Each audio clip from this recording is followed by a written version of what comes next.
Abstraction and encapsulations example. Let us consider a simple example of a person. Every person in this world has many attributes like age, date of birth, name, gender, marital status, salary, number of children, hobbies, strength, weaknesses, diseases and nationality, etc. If we are designing a patient database application for a hospital, we might not require storing attributes like salary, strength and weaknesses. So while designing this application, we will only choose the particular feature of patient that are interested in, like age, date of birth, nationality.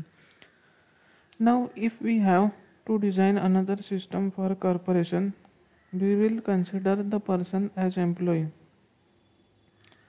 An employee database system wouldn't need to store the information like diseases history, hemoglobin level, etc. In this case, we would only be interested in date of birth, salary, qualification. In both cases, our requirement is to store detailed information about a person.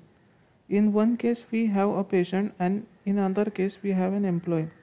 Depending on our application, we selected that what we wanted. Abstraction is process in which we selectively choose what is needed for our application, discarding the unnecessary attributes. Real world example of abstraction and encapsulation. Take an example of a mobile phone. You have a mobile phone. You can dial a number which is perspective using keypad buttons. Even you don't know how these are working internally. This is called abstraction.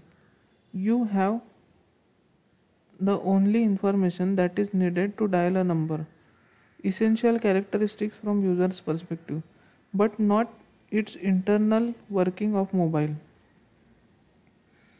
which is ignoring non-essential details. Now encapsulation. User dials a number which is external aspect, how the mobile phone internally works, how keypad buttons are connected with internal circuit, users don't know. Abstraction and encapsulation. Abstraction means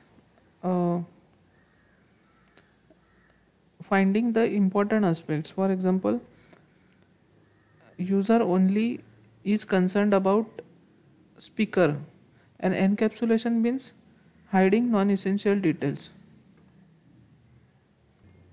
Abstraction. From the driver's perspective, acceleration and braking actions which can be performed on the car. Encapsulation.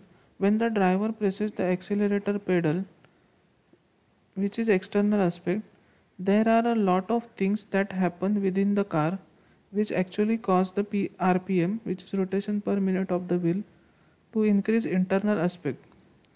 Is the driver concerned about what actually happens within the engine? No. The driver just wants the car to accelerate on pressing the pedal, which is external aspect, and is least bothered about the underlying mechanisms used by manufacturers to achieve this. So he doesn't care about the engine is designed or as to how the piston is moving to achieve acceleration, which is internal aspect. All he knows is that the car should accelerate when he presses the pedal.